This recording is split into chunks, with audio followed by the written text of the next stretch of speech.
approach to gardening that is kind to nature. So, hi, Mary. Hi, how are you? Hello, everyone. I'm good. I hope everyone is well too on the call. Um, so, I read your fantastic book, We Are the ARK, Ah, and it starts with an amazing story.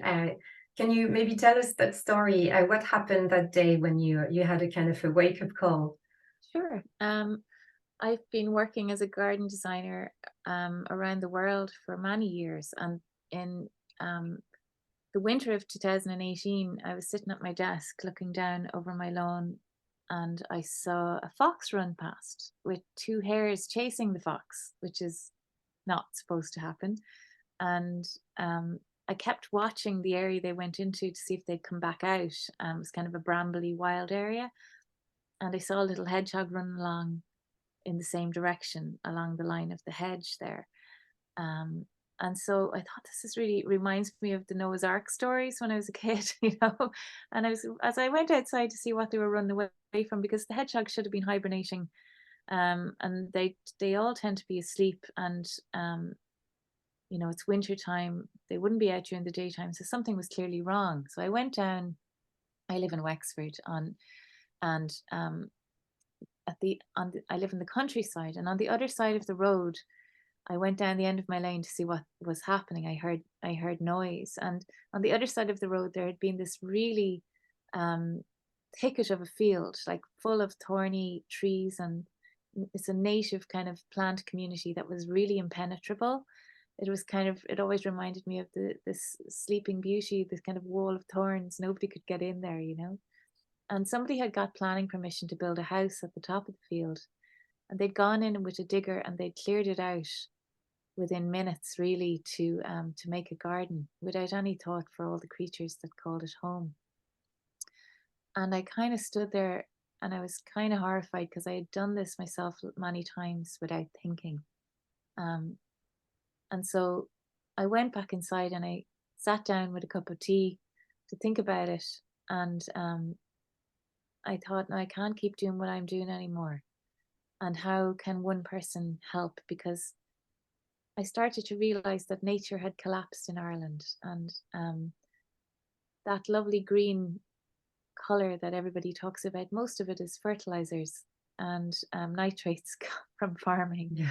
and the sheep keep everything um, collapsed, really, because the land would like to become a woodland in most places, but um, the constant sheep and deer have decimated our populations along with farming, and not only that, gardens, because wildlife can't go into our gardens because they're filled with non-native plants, which really are not part of the local food web. And um, so I came up with an idea called We Are the Ark. ARK stands for Acts of Restorative Kindness to the Earth, because it's not affiliated with any kind of religion. And it asks people, if you want to save the planet, because we really need to work hard to save the planet, and if you want to do that, then you have to start with your own patch of it. So I ask people to make their own sign saying this is an ark, and there's a website then that is a reference point that they can put on the sign, which is wearetheark.org. And basically that's their to they put that up to explain to their neighbors, because it's a big problem with people. They're ashamed if their gardens don't look perfect, but if they put up this sign, it explains to people what's happening, and it makes you proud of being part of the solution rather than continuing with the problem. So if I share my screen, I'll explain a little bit about gardens. Yeah. Would that be the right Yeah. thing to do? Yeah. Of course.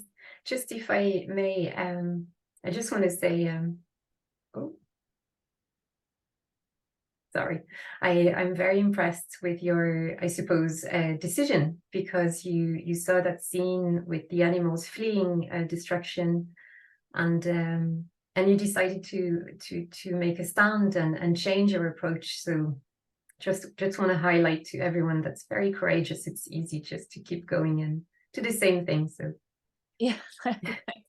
I don't so the thing is that I don't think we have time. We really have to all step up and do our part, and that's mhm. the important thing. Brilliant, So brilliant. I worked all over the world, designing gardens, and they were all very natural, looking, and they were Mhm. designed within the shapes and patterns of nature. But this is one in Cornwall, and um, outside of the garden is beyond the wall there. But inside the garden, even though it's pretty, there's no space really for our wild creatures that we share this land with.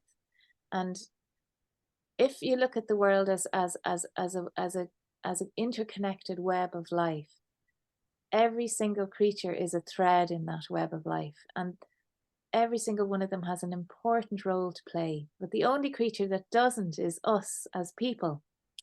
We don't have a role to play in that. So even if we didn't, we now have to step into the role of the spider at the center of the web, and we have to reweave it all back together. So we have to take every patch we have and try and make it into a restored patch of earth. And that is based on native plants. So um, native plants are, so this is another example of a garden. And you can see it doesn't really have much life, you know. But if you look at if you look at some of these pictures, this is what I call an ark. So it's a little bit um, mm, different from a garden in that it contains only native plant communities. And we're often told these days that a good way to help nature is to plant pollinator friendly plants. But the friendly plants are really not helpful to nature. It's a bit like putting a fast food restaurant in your garden. Mhm. So the insects will be attracted to them because they taste great, but they don't contain the correct chemical compounds for the insect's health. And also, the insects have evolved alongside our native plants, and over millennia, they have specialized in certain native plants for their young to eat the leaves. And if those native plants aren't present, then they might get a bit of a feed, but they can't produce a new generation of their own species. They can't have a family. And so the So, insects get yeah. pushed back. So Mary, just if I may, so you talk about native plants. Do you mind just explaining in simple words what this means, maybe? Yeah, well, Um, native plants in Ireland are a very simple palette. Um, they would be, there's quite a few native trees. You guys might know the oak, certain mhm, oaks, and there's two native oaks. There's Quercus petraea and Quercus, the sessile oak and the pedunculate oak. And both of them are the most important trees in Ireland, really. And the whole 80% of Ireland used to be covered in oak woodlands. And now we only have 2% of Ireland covered in native trees, and most of them are newly planted. So our native trees are things like hawthorn and alder and willow and birch and lots of plants that you might know. And hopefully you do know some of them. And then you've got a different layer, which is the shrub layer, which you might know as well, with things like holly and hazel and gorse. And there's loads of lovely shrubs, but they're a very simple palette. And then you've got all your perennial layers, which would be things like your foxgloves and um, your oxide daisies and lots of herbs. And mhm. then there's kind of an ARK lawn, which is not really colorful, which is often what people are shown as a wildflower meadow. An ARK lawn is based on the seed bank, which is in the soil, which we support to emerge. And basically, that's a very simple thing, but it's very important because a lot of our insects are dependent on the grasses to have babies, because their larvae will only eat the leaves of the grasses, the native grasses.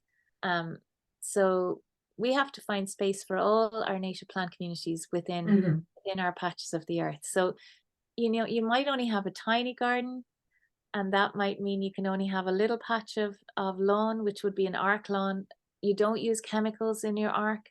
Any type of chemicals at all are going to damage nature and damage you, and they'll go into the water system. All the herbicides are desperate. Slug pellets are a disaster. You might have a vegetable garden, but if you use those little blue slug pellets to stop the slugs and snails eating your lettuces, it does kill the slugs and snails, and it also then kills the hedgehogs and the birds who come to feed on them. And so really it's about restoring our true relationship with nature and creating a very different space around your house. So you might start with some lawn because you need some place to play. And then you might have some meadow like you would here. You see this meadow in the background. And in that meadow, all you need to do in Ireland in particular is to add this one plant called yellow rattleseed. And this is the time of the year to add that into your meadows because that will, it feeds on the roots of the grasses and stops the grasses taking over and allows much more flowers to come up.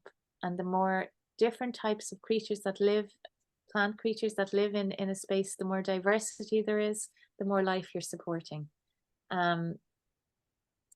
So let's see now. That's another garden, and even though it looks like it's very natural and full of life, there's very little native plants in there.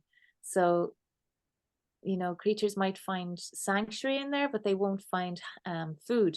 It's not really much good for them. So yeah, this is an example of a little bird eating some of the seeds on the buttercups. Things that Oh, we wow. pull out and we call weeds are very important, and leaving the seed heads over the winter because dead wood is so important, and allowing the leaves to lie where they fall, creating piles of dead wood for habitat. So going back to the layers, I'm probably bouncing around a little bit, but there's in No, terms you're of fine, you're fine. You just broke for a microsecond. So you were just saying, I think, leaving the leaves on the ground, oh building piles of leaves, and yeah, yeah, but and then you're fine. so basically building an ark, you can still create a really beautiful space, but it's about creating as many layers as possible. And so you're going to have your mode layer. We're basically stepping in and becoming all the missing creatures because you can't have a full web of life in your little garden, right? But you can step in and become all the missing creatures. So you can become the wolf, you can become the deer, you can become all the missing creatures. And that sounds complicated, but in a very simple way, what that means is creating layers of ecosystem. So the lawn is where the large herbivores like the deer would normally graze.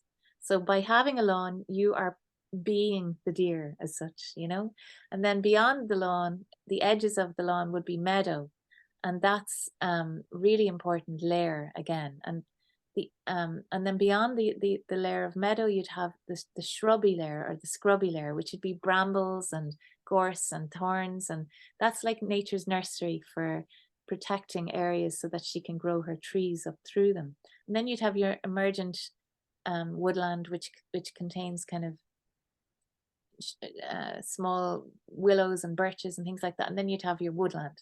But you can only create as many different layers as you can. And within that, you would have as many different supports for the creatures that will come and share the space with you. Like you would have water if you can. I mean, and even if you don't have much space, I mean, this is a simple one, but like this is a simple little water pool that a bird will come and wash themselves in when you keep the water clean and keep it full of rainwater and keep it clean.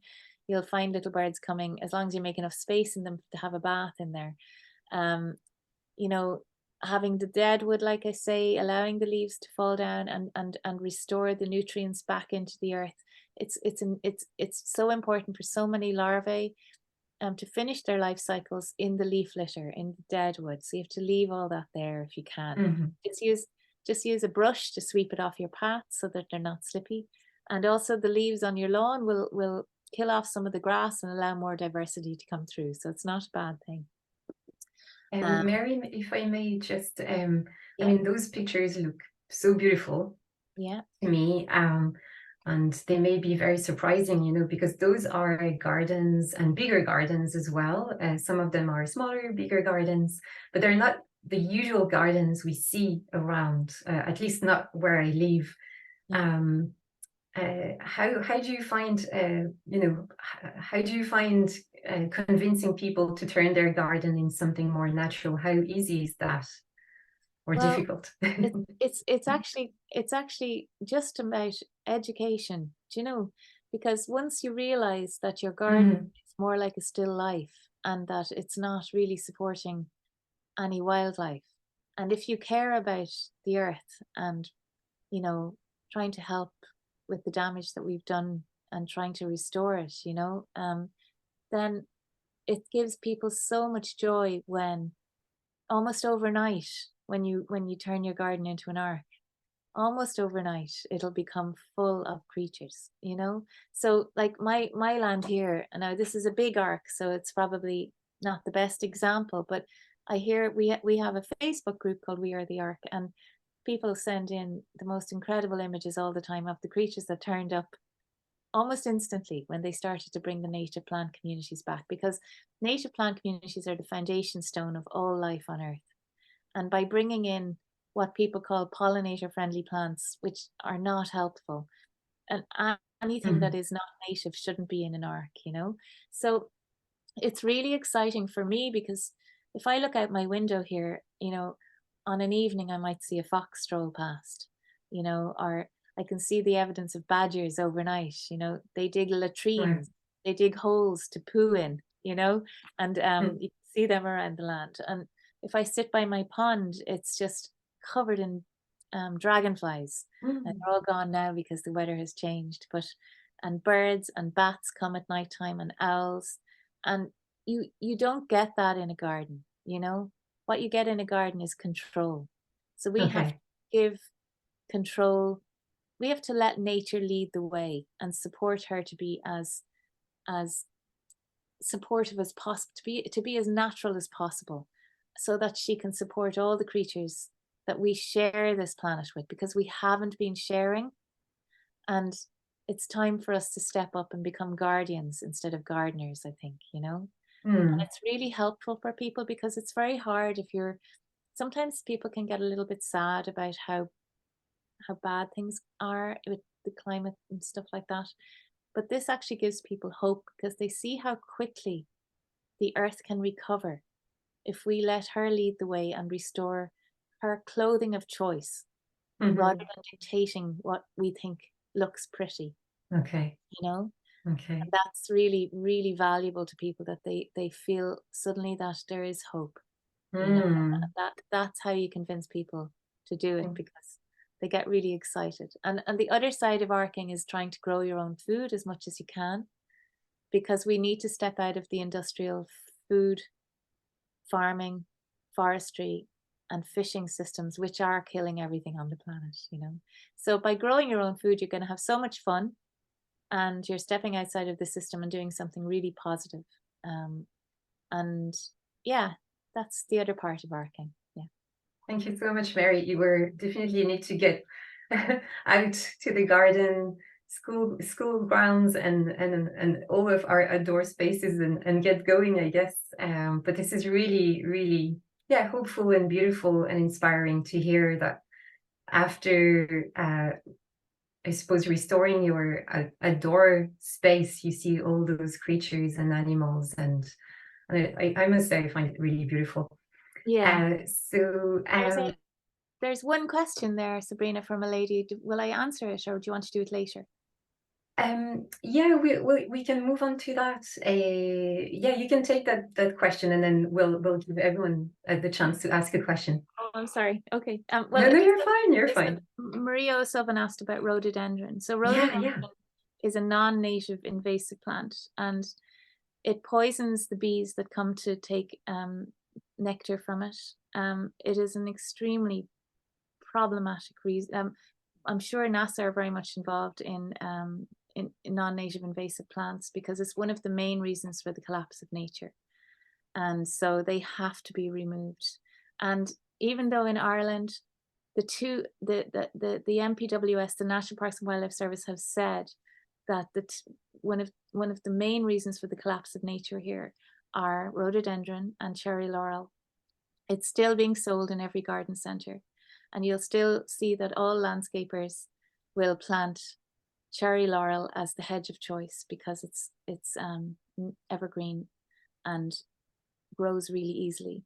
But unfortunately, when it fruits, the berries are eaten by the birds, and they go back to their woodlands where they live, and they poo out the berries, and the native or the non-native cherry laurel is taking over the woodlands and taking over, and there's nothing can live in those spaces, and they don't support any life, and they block out all the light. So if you can encourage your parents to only use native hedgerows, It would be huge help, and they'll be filled with little birds' nests and things like that. And if you do have any of those cherry laurels or rhododendrons, perhaps you would consider getting rid of them and replacing them with native plants, which would allow support of other creatures. That's all. Thank you. Thank you so much. So Mary, you shared a lot with us, and I want to point all the teachers and students to your website that has a lot of resources and explanations about what you've shared, so you can go much more in detail. So it's called wearetheark.org. It's a brilliant website, and there is also a book. Thank you.